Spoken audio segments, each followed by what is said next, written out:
Hello guys, welcome to my channel. ಇವತ್ತು ನಾವು chicken nuggets ಮಾಡ್ತಾ ಇದ್ದೇವೆ ನೋಡಿ.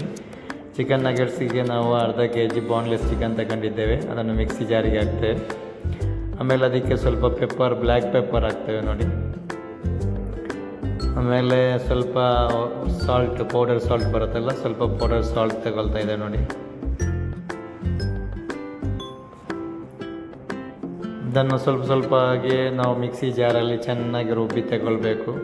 ಇದು ಒಂಥರ ಪೇಸ್ಟ್ ಥರ ಆಗಬೇಕು, ಯಾಕೆಂದರೆ ಇದನ್ನು ಚಿಕನ್ ಕೀಮಾ ಮಾಡ್ತಾರೆ, ಅದಕ್ಕಿಂತ ಸ್ವಲ್ಪ ಜಾಸ್ತಿ ಇದು ಮಾಡಿದ್ರೆ ಪೇಸ್ಟ್ ಆಗುತ್ತೆ. ಇದೇ ಥರ ಆಗುತ್ತೆ ನೋಡಿ. ಇದನ್ನು ಕೈಯಲ್ಲಿ ಚೆನ್ನಾಗಿ ಮಿಕ್ಸ್ ಮಾಡಿದ ಮೇಲೆ ಸ್ವಲ್ಪ ಕೈಗೆ ಎಣ್ಣೆ ಹಾಕಿಬಿಟ್ಬಿಟ್ಟು ಇದನ್ನೊಂಥರ ಬಾಲ್ ಥರ ಮಾಡಬೇಕು.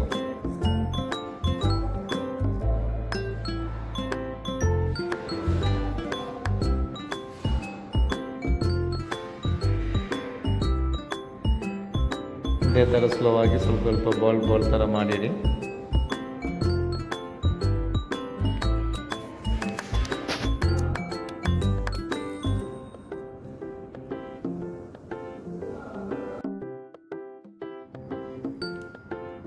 ಇದೇ ಥರ ಚೆನ್ನಾಗಿ ಬಾಲ್ ಆದಮೇಲೆ ಇದನ್ನು ಒಂದು ಸ್ವಲ್ಪ 2 ಮೊಟ್ಟೆ ತೆಗೆದ್ಬಿಟ್ಟು ಹೊಡೆದಾಕಬೇಕು.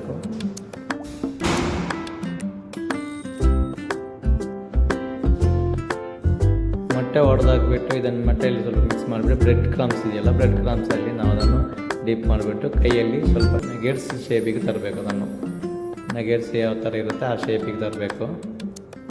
ಇದೇ ಥರ ಒಂದೊಂದೇ ಆಗಿ ಈ ಥರ ಮಾಡ್ತಾಯಿರಿ ನೋಡಿ. ಎಷ್ಟು ಕ್ವಾಂಟಿಟಿ ನಮ್ಮದು ಬಂದಿದೆ ಇವಾಗ.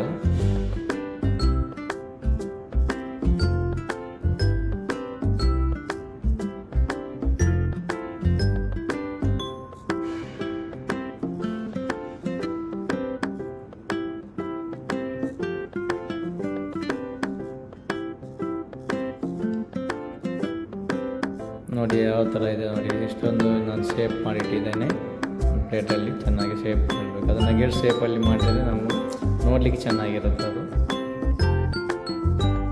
ಅದನ್ನು ರೆಡಿ ಮಾಡಲಿಕ್ಕೋಸ್ಕರ ಒಂದು ಸ್ಟವ್ ಆನ್ ಮಾಡಿಬಿಟ್ಟು ಒಂದು ಕಡಾಯಿ ತಗೊಳ್ಬೇಕು. ಕಡಾಯಿ ನೋಡಿ, ಈ ಥರ ಕಡಾಯಿ ತಗೊಂಡ್ಬಿಟ್ಟು 1 ಲೀಟ್ರಷ್ಟು ಆಯಿಲ್ ಹಾಕ್ಬಿಡಿ. ಆಯಿಲ್ ಹಾಕ್ಬಿಟ್ಟು ಸ್ವಲ್ಪ ಹೊತ್ತು ವೈಟ್ ಮಾಡಿ ಚೆನ್ನಾಗಿ ಬಿಸಿ ಆದಮೇಲೆ ಆಯಿಲಿಗೆ ಒಂದೊಂದೇ ಆಗಿ ನಗೆಟ್ಸ್ ಬಿಡ್ತಾ ಬನ್ನಿ.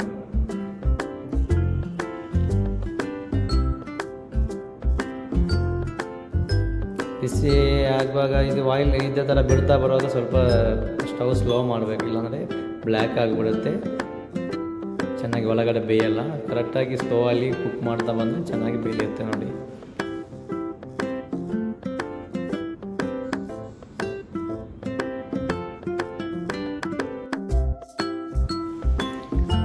ಇವಾಗ ನೋಡಿ ಚಿಕನ್ ನಗೆಟ್ಸ್ ರೆಡಿ ಆಗಿದೆ.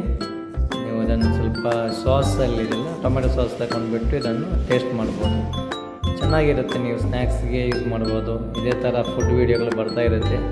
ನಮ್ಮನ್ನು ಫಾಲೋ ಮಾಡಿಲ್ಲ ಅಂದರೆ ನಮ್ಮ ಚಾನಲ್ನ ಫಾಲೋ ಮಾಡಿ. ಆಮೇಲೆ ಕಮೆಂಟ್ ಮಾಡಬೇಕು, ಲೈಕ್ ಮಾಡಿ. ನಾವು ನೆಕ್ಸ್ಟ್ ವೀಡಿಯೋ ಇದೇ ಥರನೇ ಫುಡ್ ವೀಡಿಯೋಗಳು ಬರ್ತಾ ಇರುತ್ತೆ. ಓಕೆ, ನೆಕ್ಸ್ಟ್ ವೀಡಿಯೋದಲ್ಲಿ ಕಾಣುವ. ಬಾಯ್.